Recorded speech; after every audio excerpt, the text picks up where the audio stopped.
Hello viewers, कैसे हैं आप सब। उम्मीद करता हूं कि आप सब बिल्कुल ठीक होंगे। तो जिस तरह से आपको पता है, हमारे पास यहाँ पे सी शार्प प्रोग्रामिंग की लेक्चर सीरीज चल रही है। और आज के इस लेक्चर के अंदर हम बात करने वाले हैं increment and decrement operators in C sharp. भाई जिस तरह से आपको पता है, हमने प्रीवियस लेक्चर्स के अंदर सी शार्प के बहुत सारे ऑपरेटर्स कवर किए हैं, जिसके अंदर हमने अरिथमेटिक ऑपरेटर्स की बात की है, हमने असाइनमेंट ऑपरेटर्स की बात की है, लॉजिकल ऑपरेटर्स की बात की है। तो आज के इस लेक्चर के अंदर हम increment and decrement operators cover करने वाले हैं।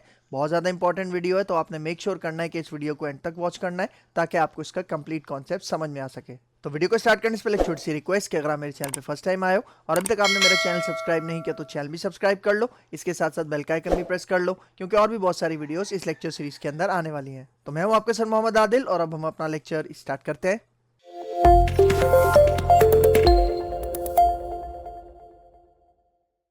अच्छा, अब हमारे पास सी शार्प के अंदर कुछ और ऑपरेटर यूज होते हैं, इंक्रीमेंट एंड डिक्रीमेंट ऑपरेटर्स। भाई देखो, इंक्रीमेंट और डिक्रीमेंट ये एक इंग्लिश के वर्ड्स हैं। इंक्रीमेंट का मतलब होता है बढ़ाना और डिक्रीमेंट का मतलब होता है कम करना। ठीक है, तो यहाँ पे हम इंक्रीमेंट डिक्रीमेंट ऑपरेटर यूज करते हैं। देखो यहाँ पे क्या कह रहा है, पहला point, two of the most common calculations performed in programming are increasing and decreasing the value of the variable by 1। मतलब देखो, हमारे पास दो सबसे कॉमन काम होते हैं, कॉमन कैलकुलेशन होते हैं, जो हमें तकरीबन हर प्रोग्राम के अंदर ये यूज करने पड़ते हैं। मतलब इंक्रीमेंट और डिक्रीमेंट इतने कॉमन ऑपरेटर्स हैं जो लाजमी, मैं कहता हूं कोई ऐसी एप्लीकेशन हो ही नहीं सकती जिसके अंदर इंक्रीमेंट और डिक्रीमेंट ऑपरेटर्स को यूज ना किया जाए। सही है। अब यहाँ पे देखो ये करते क्या है। ठीक है, क्या कह रहा है, increasing and decreasing the value of the variable by 1। मतलब कोई भी वेरिएबल है, फॉर एग्जांपल एक वेरिएबल है, उसके अंदर है 5, तो अगर मैं इंक्रीमेंट ऑपरेटर यूज करूंगा तो 5 के अंदर 1 प्लस हो जाएगा, और अगर मैं डिक्रीमेंट ऑपरेटर यूज करूंगा तो 5 के अंदर से 1 माइनस हो जाएगा, होगा 1 ही माइनस। याद रखना, मतलब जब भी आप इंक्रीमेंट डिक्रीमेंट यूज करते हो ना, तो या तो एक नंबर ऐड होगा या एक नंबर माइनस होगा। आप ऐसे नहीं कर सकते कि 2 नंबर माइनस करवा दो या 2 नंबर ऐड करवा सकते हो, नहीं, सिर्फ एक ही नंबर एट अ टाइम आप इंक्रीमेंट भी करवा सकते हो और डिक्रीमेंट भी करवा सकते हो। अब देखो, in C sharp the increment operator plus plus is used to increase the value by 1। मतलब जब आप प्लस प्लस यूज करते हो ना, तो एक वेरिएबल के अंदर सिर्फ एक ही वैल्यू बढ़ेगी, 2 या 3 या उससे ज्यादा नहीं बढ़ेंगी।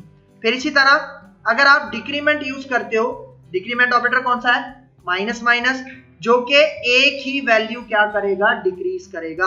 और मैंने आपको बताया था, इंक्रीमेंट और डिक्रीमेंट ऑपरेटर्स कौन सी कैटेगरी में आते हैं, यूनरी में आते हैं, बाइनरी में आते हैं या टर्नरी में आते हैं, यूनरी में आते हैं। ठीक है, क्योंकि ये एक नंबर के साथ यूज किए जाते हैं। ठीक है, अब इसको मैं आपको पहले प्रैक्टिकल समझाता हूं। देखो, मैं एक वेरिएबल बना रहा हूं यहाँ पे a, इसके अंदर मैं स्टोर करता हूं 5। ठीक है, और अब मैं यहाँ पे CW टैप टैप करते हैं, और अब मैं कहता हूं a प्लस प्लस। क्या कह रहा हूं, a प्लस प्लस। अब देखो, ये मेरा एक ही ऑपरेंड है ना, और इसके साथ मैं प्लस प्लस यूज कर रहा हूं, इसका मतलब है ये यूनरी ऑपरेटर हुआ ना। ठीक है, और अभी देखो, मैंने प्लस प्लस कहां लगाया, अपने ऑपरेंड के बाद में लगाया, तो इसको हम कहते हैं पोस्ट इंक्रीमेंट। क्या कहते हैं, पोस्ट इंक्रीमेंट। प्री मतलब पहले, अगर मैं ये प्लस प्लस पहले लगाता ए से तो वो प्री इंक्रीमेंट होता, लेकिन मैंने बाद में लगाया तो ये क्या है, पोस्ट इंक्रीमेंट है। तो इस केस में मुझे क्या रिजल्ट मिलेगा, चेक करते हैं पहले। इस केस में मुझे 5 ही रिजल्ट मिल रहा है। क्यों, मैंने तो बताया कि भाई प्लस प्लस क्या करता है, उसके अंदर एक इंक्रीमेंट कर देगा, एक बढ़ा देगा वैल्यू, लेकिन ऐसा नहीं हुआ। क्यों, देखो मैं यहाँ पे आता हूं, CW टैप टैप, और यहाँ पे अब मैं सिर्फ a कॉल करता हूं। भाई देखो यहाँ पे हुआ पता है क्या, इस लाइन में ये हुआ है कि पहले उसने वैल्यू प्रिंट करवाई है, उसके बाद उसने एक इंक्रीमेंट करवाया a के अंदर। यही वजह है कि जो 6 मुझे नजर आना चाहिए था ना, वो इस लाइन पे नजर आएगा, क्योंकि अभी मैं प्री इंक्रीमेंट नहीं कर रहा, पोस्ट इंक्रीमेंट कर रहा हूं। मतलब इस केस में पता क्या हो रहा है, पहले a की वैल्यू प्रिंट हो रही है, ठीक है, फिर उसके बाद a के अंदर एक इंक्रीमेंट किया जा रहा है। यही वजह है कि वो जो 6 मिलेगा ना, वो मुझे इस लाइन पे मिलेगा जो मैंने हाईलाइट किया। तो यहाँ पे आके इसको रन करते हैं, अब रिजल्ट देखना। ठीक है, देखो पहले तो 5 ही आ रहा है, इंक्रीमेंट का हो रहा है नेक्स्ट लाइन में हो रहा है, मतलब पोस्ट इंक्रीमेंट में ऐसा होता है, याद रखना। अच्छा, अगर मैं इसको मैं कमेंट करता हूं कंट्रोल के कंट्रोल सी, और अब मैं ये प्लस प्लस कहां लगा देता हूं, पहले लगा देता हूं, तो अब ये पोस्ट इंक्रीमेंट से क्या बन गया, प्री इंक्रीमेंट। अब पता है क्या होगा, अब ए के अंदर पहले एक इंक्रीमेंट किया जाएगा, एक ऐड किया जाएगा, फिर वो वैल्यू प्रिंट होगी। मतलब इस केस में हमें आंसर क्या मिलेगा, 6।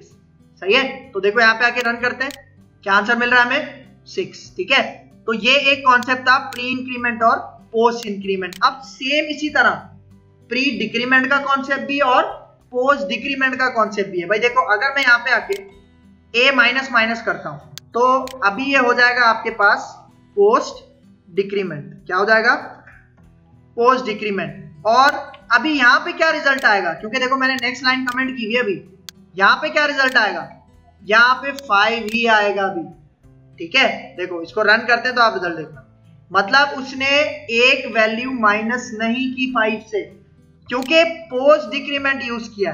तो इसका मतलब अगर मैं इस लाइन पे इसको कॉल करवाऊंगा ए के वेरिएबल में, यहां पे वो मुझे क्या दिखाएगा, 4। ठीक है, तो यहां पे आके रन करते हैं। ठीक है, 4 आ रहा है, सही है, तो एक इसका ये पॉइंट है। ठीक है, अच्छा अब अगर मैं यही माइनस माइनस कहां लगा दूं, पहले लगा दूं, तो ये पोस्ट से क्या बन जाएगा, प्री डिक्रीमेंट। और मैं इसको कमेंट करता हूं लास्ट लाइन को, तो अब क्या होगा, अब एक वैल्यू पहले माइनस होगी ए में से, फिर वो प्रिंट की जाएगी। ठीक है, ये इसका पॉइंट है। तो अब यहां पे आगे इसको रन करते हैं, आप रिजल्ट देखो। ठीक है, तो क्या आ रहा है आपके पास आंसर, 4। ठीक है, तो एक इसका ये पॉइंट है।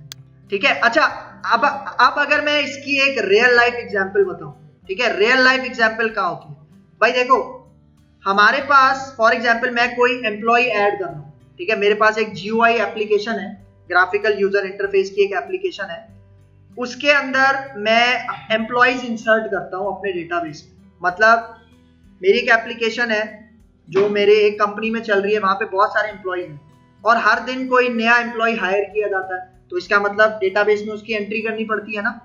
तो मेरे पास एक फॉर्म बना हुआ है जिसमें आईडी का टेक्स्ट बॉक्स है, नेम का टेक्स्ट बॉक्स है, जेंडर, सैलरी, इसी तरह से सारे टेक्स्ट बॉक्स हैं। अब वो जो आईडी का टेक्स्ट बॉक्स है ना, उसके अंदर वैल्यू एक एक करके इंक्रीमेंट होती जाएगी। फॉर एग्जांपल जब मैं फर्स्ट टाइम अपना सॉफ्टवेयर यूज करूंगा, तो आईडी के टेक्स्ट बॉक्स में क्या आ रहा होगा, 1, और 1 पे मैंने एक एम्प्लॉय है असद, उसका जेंडर, उसकी सारी चीजें मैंने इंसर्ट कर दी। तो जैसे ही डेटाबेस में इंसर्ट होगा, तो जो असद था उसकी आईडी क्या जाएगी, 1।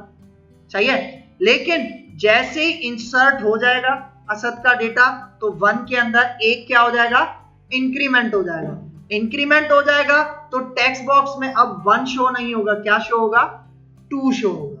ठीक है, तो ये एक रियल लाइफ एग्जांपल है जो हम अपनी एप्लीकेशंस के अंदर करते हैं, किसकी मदद से, इंक्रीमेंट ऑपरेटर, इंक्रीमेंट या डिक्रीमेंट। ठीक है, मोस्टली हम वहां पे इंक्रीमेंट यूज करते हैं क्योंकि बढ़ाना होता है। ठीक है, आईडी बढ़ानी होती है। यहाँ पे देखो इसका थर्ड पॉइंट क्या कह रहा है, if the operator placed before the operand, मतलब अगर ऑपरेटर ऑपरेंड से पहले रखा गया है, the expression is called pre increment और प्री डिक्रीमेंट।